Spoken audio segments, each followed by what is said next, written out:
So it's no secret that I don't like Fortnite. Like, if you're a subscriber to the channel and you've been a subscriber for any amount of time, you know I do not like Fortnite. So any chance that I get to poke at Fortnite, I will take that chance because it's fun for me to just like poke at this game. So we're gonna take a look at this article because, as you can see here, this is a fun article. Fortnite ruined our child's life, claims family at the center of new class action lawsuit. There's a class action lawsuit against Fortnite. Wow. Okay, they really dug into the human brain. This article is coming to us from Nintendo Life, by the way. I mentioned before, I like their website as far as like video game news. They tend to release just the articles that they have are just pretty straightforward, which I really, really enjoy. Fortnite is one of the most popular video games of present day, but a new class action lawsuit currently being prepared in Canada is claiming that this fame has been brought via nefarious means. Interesting. According to Alessandra Esposito Chatrand, I probably butchered that last name, an attorney with Calex Legal, Epic Games spent many years working with psychologists to find out how to make its battle royale game as addictive as possible so that players would become hopelessly hooked. All right, first things first, this is not anything new to the video game world.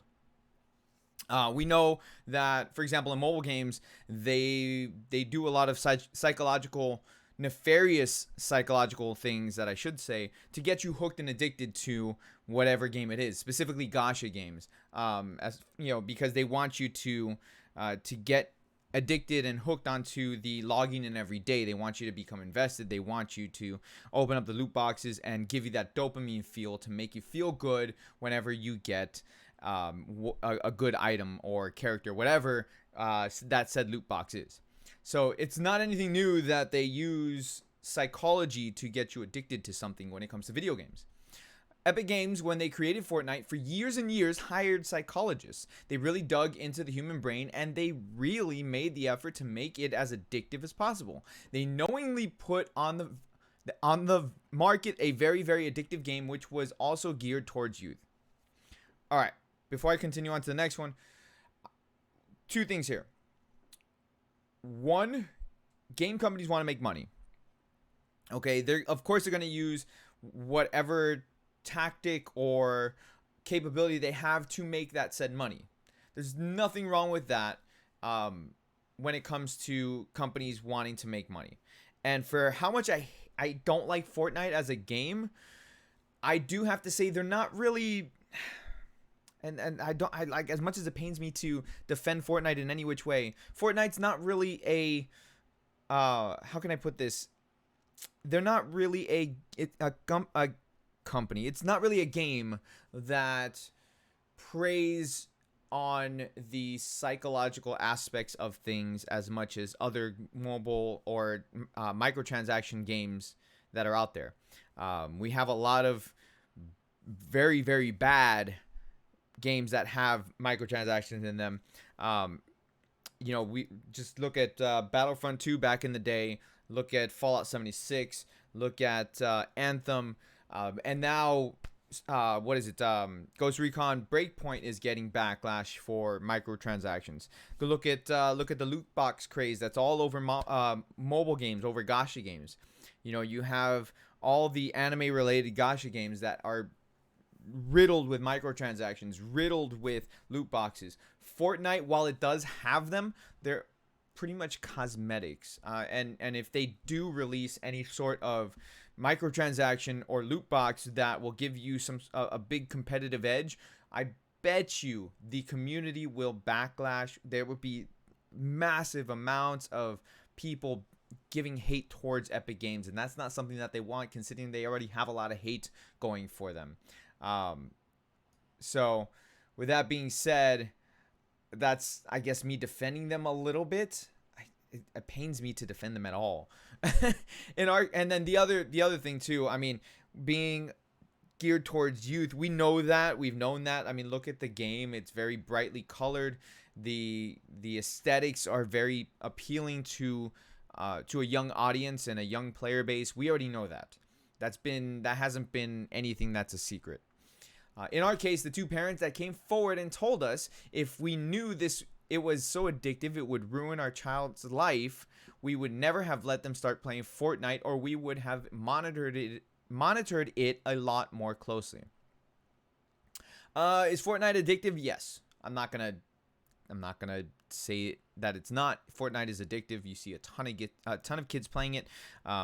You see a lot of media around it. You see it's out of control when it comes to Fortnite. Like I'll be walking down the street and all of a sudden a kid just breaks into a Fortnite dance like he's got Tourette's, and that's how he deals with Tourette's, is by breaking into a Fortnite dance. It's a very, very weird and odd phenomenon to see, just because like I'll be standing in line at a grocery store, at a supermarket, and kids are gonna do kids things. There's nothing wrong with that. Kids are gonna be kids. I have 2 kids. There's nothing wrong with kids doing whatever they're gonna do. But it's a very weird thing to just be standing in line, and all of a sudden the kid just breaks out in a Fortnite dance. It's very weird. He'll break out in the Fortnite dance. He'll stop for like a couple seconds, and then break out into another Fortnite dance, and nothing prompts it. It's just very weird. So I'm not going to say that Fortnite's not addictive. Of course it's addictive. The case, which focuses on the parents of 2 minors, aged 10 and 15. 15-year-old, I mean, okay, is being likened. I mean, they're still minor, right? But 15-year-olds, they're old enough to make their own decisions for the most part. Is being likened to the 2015 class action lawsuit against tobacco companies, in which Quebec Superior Court ruled that tobacco companies did not do enough to warn people about the dangers of smoking. It also cites the recent classification of gaming addiction as a disorder by the World Health Organization. Listen, we've talked about that in the past. Anything can be addicting. You can be addicted to anything. I don't care what you say. Yes, you can be addicted to pot. You can be addicted to anything because it's based off of your personality. There's triggers that people have in their brains that get them addicted to certain things. You can be addicted to video games. You can be addicted to reading. You can be addicted to work. You can be addicted to drinking, to sex, to tobacco, to drugs. You can be addicted to your phone.